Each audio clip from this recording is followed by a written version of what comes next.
Depois de já o ter sido no Palácio Galvez, em Lisboa, coube agora a vez de Pedro H. Fortunato apresentar o seu livro Arqueologia na papelaria Livraria União, em Torres Vedras. Foi na manhã deste sábado, com muita gente a correr ao evento, que Adelaide Nicolic, das edições Misotis, Guilherme Gomes, ator e diretor do Teatro Cine Torres Vedras, na companhia de Pedro H. Fortunato, fizeram a apresentação daquilo que é uma verdadeira recolha de textos que durante 3 anos o escritor foi compilando. Arqueologia é um processo pessoal que contém obsessões, medos, alegrias e um espanto permanente com a consciência de existir. Sensações conjugadas ao longo do texto numa reflexão sobre o lugar do indivíduo no mundo, partindo de uma arqueologia do eu, para chegar a reflexões universais. A voz que encontramos em arqueologia é uma voz que todos podemos encontrar em nós mesmos, se nos quisermos atrever a procurar. Fazê-lo implica algum desconforto, como quem colocasse a cabeça fora da janela para confirmar se efetivamente é chuva aquilo que se ouve. Da apresentação e sessão de autógrafo, vamos deixar breve excerto, um livro já disponível nas bancas em todo o país. Muitos de vocês provavelmente já conhecem o Pedro, mas talvez não conheçam ainda o Arqueologia. O Pedro irá falar-vos do livro em mais detalhe, mas posso adiantar que é um conjunto de textos de reflexões pessoais, organizados de forma meticulosa, que nos permite não só conhecer o mundo a partir da visão do Pedro, como também refletir sobre a nossa própria existência, a nossa posição na vida e no mundo. Tenho a certeza de que cada um de vós, leitores, encontrará neste livro pelo menos um texto com que se identifique e que vos leve a uma viagem ao passado, ao futuro e ao próprio presente. É a apresentação do livro num lugar que tem uma grande carga simbólica também, até para o próprio livro, reconhecemos muito este lugar neste livro. E eu não sou um especialista de livros nem um especialista de Pedro. Portanto, eu vou falar-vos numa condição, primeiro, de grande humildade, porque faço aqui já uma nota de humildade, porque vou falar como um mero leitor. Eu gosto muito de ler, de facto. E há um livro sobre a leitura, do Proust, que me deu algumas luzes sobre o que é que os livros podem ser. E os livros são, de facto, sempre uma espécie de ponte ou porta para quem os escreveu. O Proust até dizia que usava os livros como uma desculpa para ter conversas com os seus heróis literários, com pessoas com quem não partilhava o tempo, mas podia partilhar de certa maneira estas palavras. E um livro é sempre isto, é um princípio de diálogo, é algo que alguém escreveu e que ressoa em nós de alguma maneira, seja porque nos reconhecemos no livro, seja porque nos afastamos daquilo que lá está. E este livro é uma porta para conversarmos com o Pedro, quando não estamos com o Pedro, é uma porta para outras pessoas que não vão partilhar nem o tempo nem o espaço com o Pedro, conversarem com ele também. Mas se me perguntassem sobre o que é o livro, eu acho que o livro é sobre nós. E o livro tem aqui diferentes percursos. Tem uma estrutura formal, logo à partida, que começa tanto no título como na capa e que depois vai pelo índice, e que é uma estrutura de revelação, parece-me. É um livro que propõe um caminho de revelação, é quase um trabalho de monge, esta coisa de... Porque se repararem na capa, e ainda por cima estamos aqui imensas atrás, portanto, à medida que eu vou falando, vocês podem ir ilustrando o que eu vou dizer, temos estas pessoas que, evidentemente, se estão a revelar enquanto caminham, não é? Ainda por cima são trabalhadores, revelam-se numa tarefa muito concreta, né? Quase que podíamos, se quiséssemos encarar esta fotografia que é como uma metáfora, são trabalhadores que se estão a revelar na sua própria tarefa. O próprio título, Arqueologia, remete-nos para uma ideia, para uma tarefa que serve para revelar coisas que uma camada opaca esconde, não é? E o próprio índice vai de alguns signos que nos remetem, pelo menos a mim, me remetem para o dia-a-dia, para uma espécie de inércia do dia-a-dia, que também pode camuflar muita coisa, e termina numa ideia completamente até um bocado abstrata, mas pelo menos não é material, que é uma ideia de nos voltarmos para, pelo menos para mim, não só para nós próprios, mas para o nosso princípio, para o que é que nós somos. E portanto há um caminho assim, formal que este livro propõe. Mas eu estava a dizer que, se me perguntassem sobre o que é o livro, eu diria que é sobre nós. Porque, de certa maneira, o livro, e é uma imagem que aparece algumas vezes no próprio obra, é uma espécie de espelho. E muitas vezes temos o espelho nos textos. E há alguém que está diante do espelho e que ou não se reconhece ou não se quer reconhecer. E então esta ideia do livro ser um espelho e este conflito entre quem olha e aquilo que vê, acho que também nos oferece a possibilidade de encarar a passagem por este livro quase como uma espécie de calçar uma máscara para depois chegarmos de facto à questão. Não sei se o autogênesis ressoa dessa maneira em ti, Pedro, mas regressamos a esta ideia do autogênesis do que é que está na minha própria origem. Portanto, uma máscara para nos podermos desmascarar e reconhecer um bocadinho melhor. E pronto, e para não correr o risco de me tornar caricato com estas dissertações, eu vou só partilhar convosco a leitura de um textinho daqui do livro, que se chama-se Chilreada. E associou a este lugar porque, se passarmos aqui ao final da tarde, é exatamente isso que ouvimos, não é? Então diz assim: há muitos anos, um professor disse-me que somos como camadas de cebola. Tirando camada após camada, não sobra um núcleo duro a que chamar eu.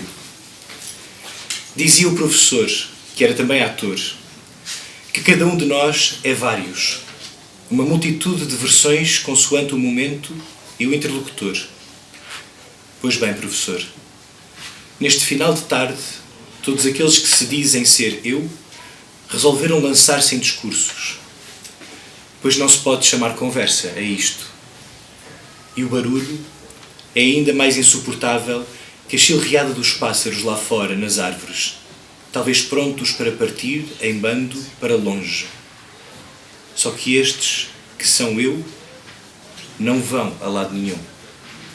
E eu acho que é muito importante que o Guilherme tenha feito esta abordagem do ponto de vista do leitor, porque costuma dizer-se que o livro é de fulano tal, mas depois do livro nas vossas mãos ele é vosso, não é? Portanto, o significado daquilo que aqui está escrito é terminado do vosso lado. Portanto, um livro é assim como uma espécie de sopa em pó, é que só depois, quando juntamos a água, é que temos sopa. E essa água são experiências pessoais de cada um, é a leitura que cada um faz da própria obra. Algumas explicações muito breves. Porque é que está aqui escrito H. Fortunato, quando a maior parte de vós me conhece ou por Pedro, ou por Fortunato, ou ambos. H é a primeira letra do meu outro apelido, Henriques, e é também uma letra que sozinha não se lê, e portanto eu achei que tinha esse significado interessante de esconder um pouco aqui, ao mesmo tempo que escondia o primeiro nome, que é o nome que normalmente nós somos conhecidos em proximidade, revelava também o meu apelido, que ainda o resto da vida inteira é escondido. Bom, este livro começa a ser escrito mais ou menos imediatamente antes da pandemia de Covid-19 e começa a ser escrito sem intenção de ser um livro, portanto os 2 ou 3 primeiros textos são posts no Facebook que aconteceram em noites não necessariamente seguidas, mas que aqui são apresentados como noite número 1, número 2, etc.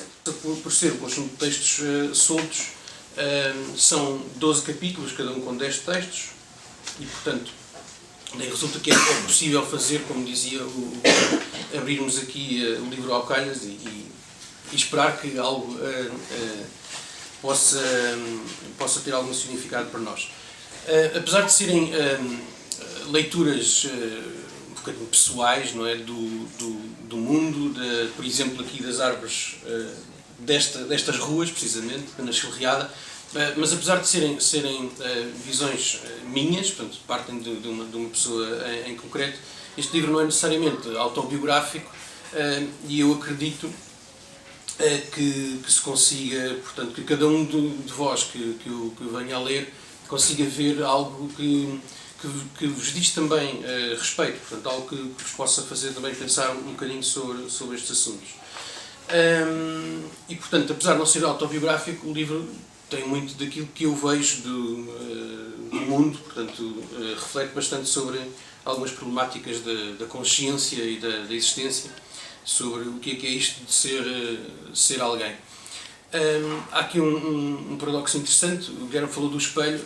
Nós nunca nos conseguimos ver a nós próprios. Na verdade, não nos conseguimos ver, também não nos conseguimos ouvir. Aquilo que nós vemos ou é captado por uma câmara, por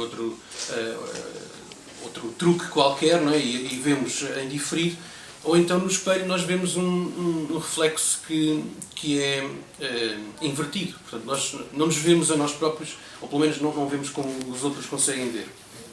E da mesma forma, quando nos ouvimos, quando ouvimos a nossa voz, também não nos ouvimos de facto, mas ouvimos a maneira como esse som da nossa voz vibra no crânio, no nosso corpo, etc. É por isso também é tão estranho, por vezes, ouvir a nossa voz gravada. E também é estranho ver a nossa voz escrita numa folha, às vezes. Para mim, às vezes, é um bocadinho estranho. Isso tem vantagens que às vezes é possível olhar-se para um texto que se escreveu e conseguir ler-se como um outro. E, portanto, também é possível escrever como se fôssemos um outro. Eu acho que, na verdade, essa é a maneira que temos de nos conhecermos a nós próprios, é conhecermos como o outro, é livrarmos desse eco que a voz faz, livrarmos dessa imagem invertida que o espelho dá, e olharmos um bocadinho de fora para percebermos o que é que nós somos, qual é a nossa relação com os outros, com a existência e com o tempo. O tempo é um tema comum ao longo do livro todo. O primeiro capítulo chama-se Relógios, precisamente. Mais adiante há um capítulo chamado Sinos, e porque, de facto, há uma relação com o lugar, com Torres Vedras. Estes sinos são os sinos que se ouvem nas igrejas da cidade. Agora um outro. São estes sinos que aparecem aqui, mas também os sinos que são memória de outras torres sineiras, outros lugares.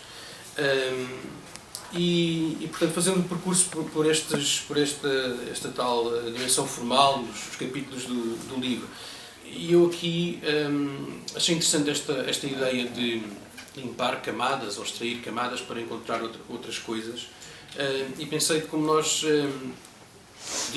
podemos fazer isso connosco próprios, de ir passando por camadas de memória, camadas daquilo que fomos, porque inevitavelmente a pessoa que cada um de nós é hoje não é a mesma que era há uns anos, a mesma que era quando era adolescente, criança, e portanto achei que essa arqueologia do eu era um processo interessante, e foi assim que fomos parar aqui a esta arqueologia, que é uma arqueologia do eu.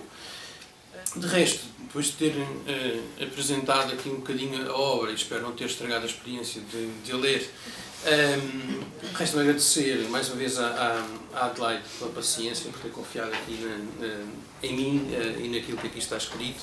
Agradecer também ao grande fotógrafo Eduardo Gageiro pela capa deste livro, e que ele amavelmente cedeu. Estes operários que nesta foto de 1968 vão a caminho da cidade universitária para as obras da cidade universitária.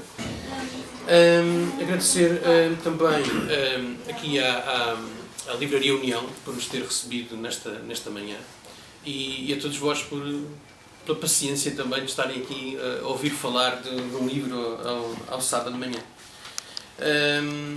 De resto, resta dizer também que Autogênesis é o nome de um podcast que surgiu a partir do Arqueologia, como já perceberam, eu sou uma pessoa que quando começa a falar não se cala, ou estou calado, então não me calo. E como certas reflexões já não cabiam no livro, que já estava impresso, eu comecei a colocá-las num podcast e, portanto, nas várias plataformas de podcast ou em autogenesis.pt podem ouvir algumas das reflexões que estão aqui no Arqueologia e outras que não estão.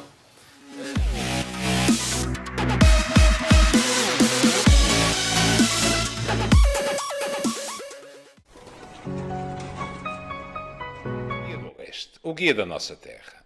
Torres Vedras em papel ou online na internet. Tem tudo o que procura. De forma simples e cómoda, colocamos Torres Vedras disponível para o mundo. O seu cartão de visita, a sua informação ao alcance de toda a gente. Guia do Oeste. Basta procurar. E com uma relevância fantástica, encontra em segundos tudo aquilo que procura. Guia do Oeste. Se é importante, está aqui, no seu guia. Guia do Oeste.